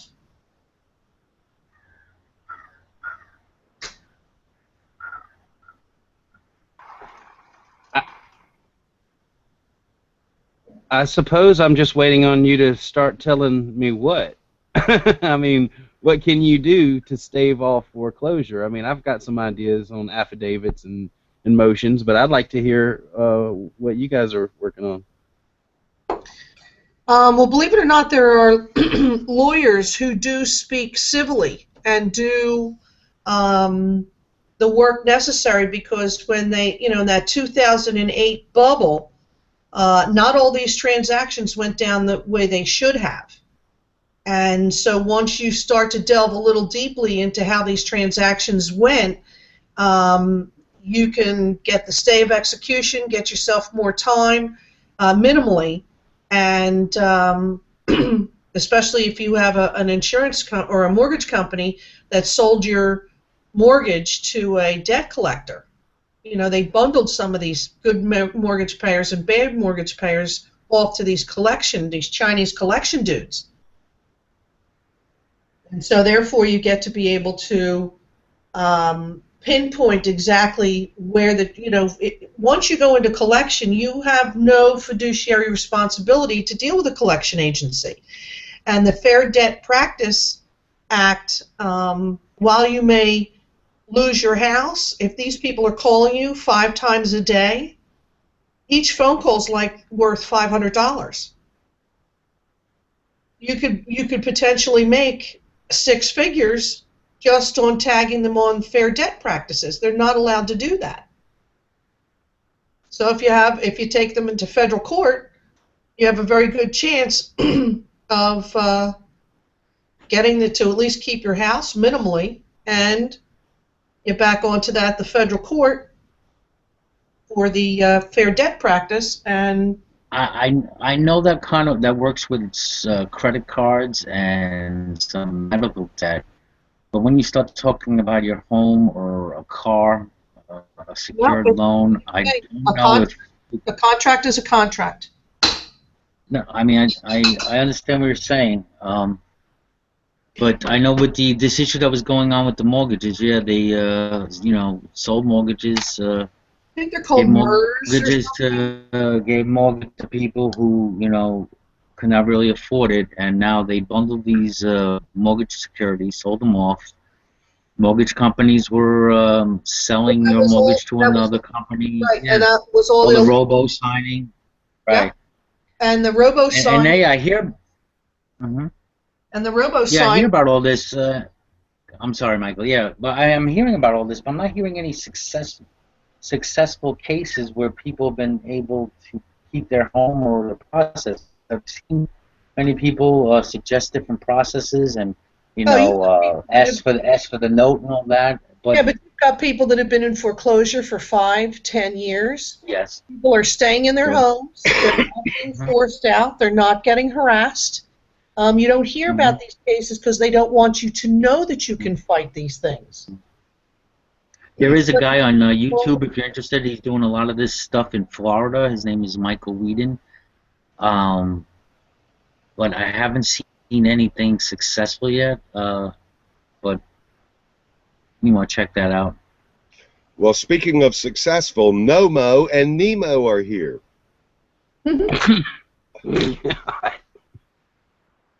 Nomo and Nemo. It's. Oh no! I've heard of the Show Me the Note movement, where they want to see the actual mortgage bond, the agreement. They want to know if there was any actual consideration given by the banks or whatever, whoever loaned on the mortgage company, or whether it was just digital credits transferred. So I've heard those work pretty good. Making them show you the note, though, has been an important thing, because a lot of times these notes have been altered. They've been monetized and traded, and wherever they've been traded, They've Yep, been, and not all the I's are stamped. dotted or the T's crossed. And if you can find those, you get your mortgage. You get to keep your home. You get everything. Everything's wiped, put away. They're declared illegal, null and void. Good night, Irene. And being that we don't have any actual money that can be considered consideration exchanged in any deal that we do, trying to prove that there was ever anything but empty numbers transferred into a bank account is pretty impossible. You know, that gives you at least some place to hold up the process if you can get a motion in to examine those things. That's just my opinion. I don't know that to be a factual thing, but it'd be what I would do. Yeah, gay America. All right, you got something on your mind? Yo. Back to gay America. We were talking about polygamous America earlier, and you missed out on that. We were talking about the... Go ahead. Anybody in a marriage knows you could not have more than two. It gets ugly starting at two. But, you know, people make mistakes. I mean, there's a lot of people that can't be married to just one person. You know, the marriage just ain't right for them at all, period. You know, there's just those people that can't stay married. And that's okay. Well, they shouldn't get married. But I mean, you know, if we're just talking about rights here, if anybody can be married, then it shouldn't be a limit on the number of people you can be married to either. I disagree with Bunto on that, because that again is him trying to push his ideas on people, his beliefs about monogamy being better, and maybe he's right. Maybe it is better. Maybe monogamy is a better way to do it. But if people want to marry, I don't know, 5 or 6 people at the same time, that's what I found strange with Bunto. I found that very strange. Really? You know, that here they are in the fight to have gay marriage recognized, right? Have a recognized marriage, but he won't allow that for the polygamists who they want their marriage recognized. They're kind of finding weird. I say let the state do what they want. Let the government do what they want. Are we the ones that are going to control who gets married or not? Do we decide as a society anymore?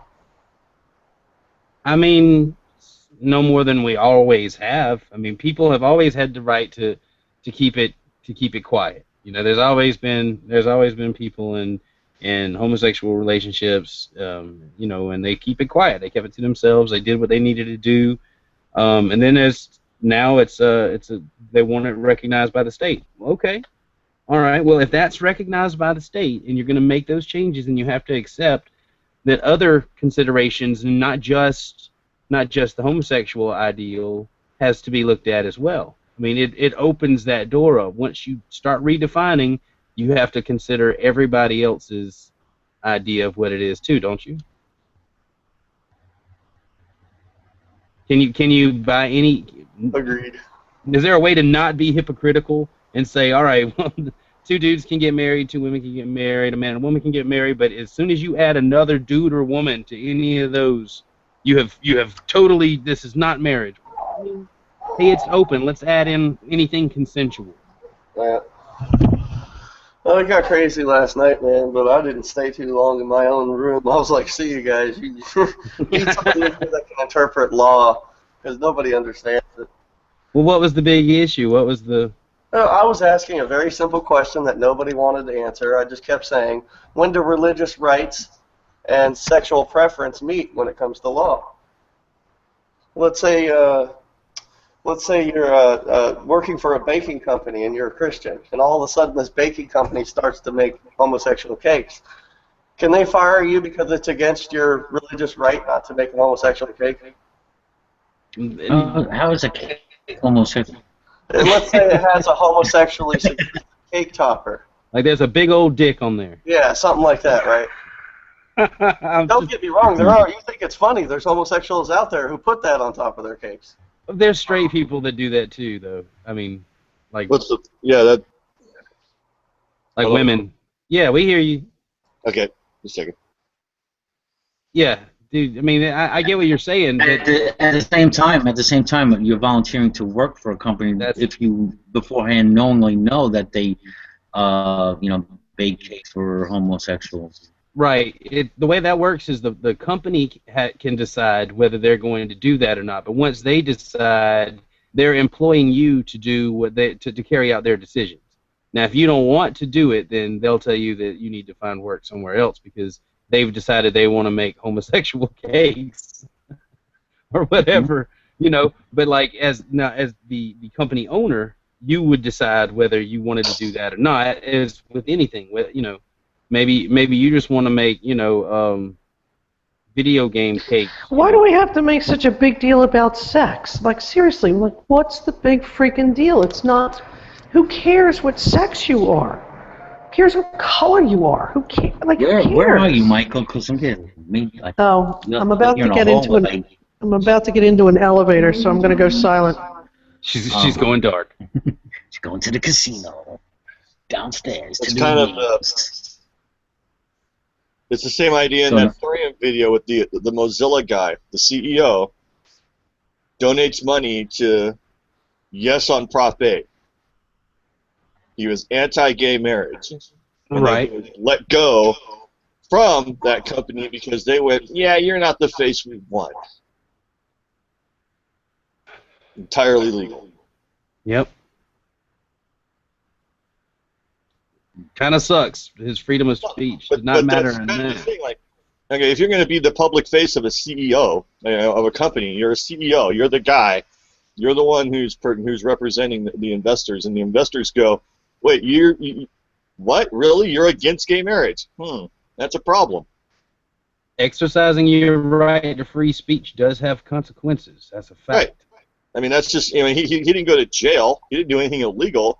It's just the company kind of went, oh, you're that kind of stupid. Yeah, no, we're gone. Bye. They can't stop you from expressing your opinion at all, but they can stop you from getting paid while you're doing it. It's in his contract that at some point, like chances are, not only did he get paid everything that was in his contract, he probably got a bonus on top of it.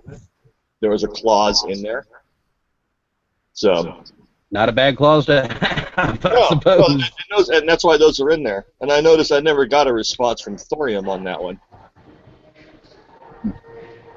Just saying. So Neil, you're talking about my man. He's talking about my man crush Thorium. You're gonna have to back off that, dude. That's my man crush there. I know, but I commented on one of his videos and then and I pointed out the Mozilla thing and then. You didn't quite get what I was saying. I gotta mute you, Michael. You got music going on or something. I can't tell if she's muted or not. She is. Her mic's up. I'm muted her, but she's going she's in the casino there, but they're playing music and yeah. Play all the slots right by the entry door. They pay them off to pay harder. Duh. God damn it. Can't talk this morning. They're set to pay off near the entrance. Did that make sense? My English not so good this morning. Oh, there's a roulette. I'm sorry, I was muted, dude. I was trying to talk, but I was doing something else and had this muted. Yeah. Which casino are you in, Michael? I remember what. Oh, she froze. She froze. Hey, William, did I end up posting that Kay Griggs story somewhere? No, that actually, I mean, you may have, but I got it from Michael Ann. She shared it with me, and it just wrecked my brain, man. Ooh, we're in the casino. Holy shit. Yeah, we are. I thought she was on the way to the parking lot. That is a long way to the parking lot, dear. Yeah, oddly enough, you have to go through the casino. Mm-hmm. Hey, you could just stop and play one game, couldn't you? Yeah. No windows. You lose track of time. No windows, no clocks. No clocks. Rojo and I are people who know something about being in casinos. Yes. I've only been in one casino, and it was on a ship. Honestly, that's my experience with casinos. I don't gamble. I know a guy that he does something at the Chumash Casino up in San Ynez, and he's told me a few tricks about him. Playing the slots next to the entrance, they'll pay off more because they apparently set those to pay off to suck you into the casino. Oh. Well, that's a little tip for anybody watching right now. You're welcome. Actually, I think I did that once in Vegas, but I was also on acid, so I don't remember much. I'm wondering which casino she's in. What city? It looks like, is she in Vegas? Well, she's in PA, and say again. She's in Pennsylvania. Okay, so it's not. If she was in Vegas, my first guess was going to be the Bellagio. Oh, here she goes. She's sitting on a machine. This is probably her lucky machine yesterday. Well, thank you for trying to answer my question. Was it answered? Kind of. Wait a minute. What was there more to the question? Because I got kind of sidetracked. Yeah, I mean, it was all about this is gonna present some new lawsuits and cases when it comes to this kind of stuff now that gay marriage is approved and blah blah blah. We're gonna see a lot more law changing because of it, is what I'm saying. Well, those terms have to be defined. I mean, at some point, because like we're saying, you got to start defining marriage again at some place, and I think that the most logical place is consent. You need that, otherwise you're kidnapping, right? Well, excuse my vulgarness, but let's say they have a cake topper of Jesus butt fucking Moses or something. You know what I'm saying? Then it gets to the point of, I'm sorry, I love working here, but I can't do that, and it's against my religious right to do that. I mean, let's say you don't know that this company is going to all of a sudden start making cakes in that fashion, or whatever company you work for that does something like that. I mean, can they fire you over that? Yes. If you don't work, they can fire you. Yes. It's not like you have a religious holiday that you're taking off religiously because you have to, like, say you kept the Sabbath and you can't work on Saturday, so you have to be off every Saturday. They may work with you on that or something, but they have no obligation to work with you over your views of Jesus being sodomized by Moses or whatever. Right. I mean, and I would leave too. I'd be like, I'm not going to do this. It's not. I'll find money elsewhere. Now, let's say it works the other way around. Let's say a homosexual works for a company that becomes Christian, and they don't want to put up stuff about Jesus or whatever it is, Why would there be any difference in the way that's treated? I'm just saying, flip it over. They can't discriminating against me or something. A gay guy works at a cake company, and the cake company wants him to make a homophobic cake, and he says no. No, not that. No. Well, you haven't really defined a parameter. Okay.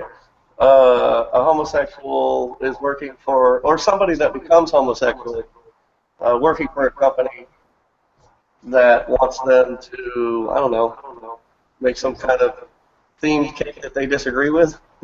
It's always cakes. Can it be T-shirts this time? Yes, Can we it could be something else. I'm just saying. Let's say it's a T-shirt print. It's an artist, and they want them because an artist gives you a little more proprietary. But let's say that you've been contracted to design T-shirts or whatever, and they want you to design one that's against your beliefs. Because it insults your sexuality or your whatever lifestyle. I don't know. I guess those are individual choices and actions that's got to be made because, like, if they're contracting you and you don't want to accept the contract, then don't. You have the right to contract your time and labor as you see fit. It's your life, and you don't have to do it. But they don't have to keep you on if you're not going to complete the contract or you're not going to design. If you say I'm not going to design, that's not what I'm looking for, and they're like, well, we gotta meet this market. There's a market here, Yeah, like working on Sundays and all that, like you were saying. It's my religious right not to work on Sunday, blah blah blah, or Saturday. It depends on what kind of Christian you are. Yeah, that's fine, but once again, they can still let you go if that kind of becomes an issue. Right. It's just more difficult for them to do it. Well, they just have to say for other reasons, and then that's that. Yeah. So you're right. There's more than one way to skin a cat. Now I've had that precise battle a couple times in my life because I used to be a Sabbath keeper, and Saturday you just couldn't make me work. I wouldn't do it, and I've had several meetings with several different bosses about it, and you know, most of the time they'll try and work with you. Like, is gay marriage going to become a holiday for homosexuals? And are they going to get that off, or can they be discriminated? Well, no, they're going to take it off like any other couple.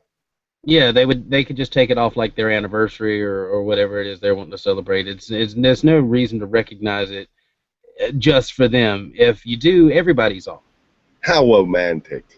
Now I'll take it. If they want to do homosexual day and they want to close everything down like or gay marriage day and they want to close everything down like they do on Memorial Day, you know, whatever. You know, that's just another paid holiday. If you guys want to force companies to do that, that's great. The great cake debate. Just saying. It's a frustrating conversation to have, though. Well, the frustrating part is this was solved with the Bill of Rights. Right. That's right, but everything's gotten political now and politically correct. Which is slowly being burned. Yeah.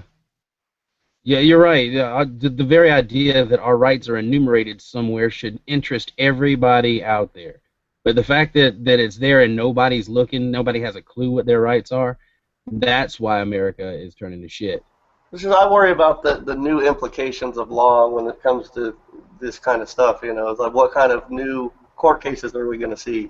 Well, just watch Family Guy. You're thinking too much. You need to just watch cartoons and, you know, American Idol will be on. You can watch that. You need to don't be thinking about all this important stuff. That's for government. Government will take care of us. Go be a good sheep. Yeah, that's right. Go back to sleep. Don't worry, honey. Well, we're getting into 2-hour mark here, and I'll close up the live part of the broadcast. And thanks for those who are listening. There is a link in the page, on the event page, if you want to join us all here for a little bit. Tommy. God, everything going on, we need to prepare, right, William? Yeah, always prepare. You know, we come in this financial crisis going on. Guys, give us. I personally, I try to prepare as best. Have a little gold, silver, some food stocked up, right? Didn't get my gun yet, but it's coming. If you get that one, the rest of the things will start falling in line. That's a big investment you make. Gold, groceries, and guns. All right, is that the answer there? If you don't have the gun, you can't keep the other shit. That's it. I'm gonna go invest in homosexual cake toppers. Start your own company, right? Wow. Neo's Gay Cake Makers. Oh, it'll be a pseudonym name, whatever. Well, I think a cake topper is just a whole nother fetish, isn't it? Yeah. Isn't that when you American pie a cake? No, But with that, I'm gonna close out the broadcast. Thanks for coming to the Morning Crow, everybody. We'll continue off air for a little bit. Until next time, perhaps tomorrow or Wednesday. I'm not even sure yet. But I'm gonna go hump a pastry. Caw-caw! Caw-caw!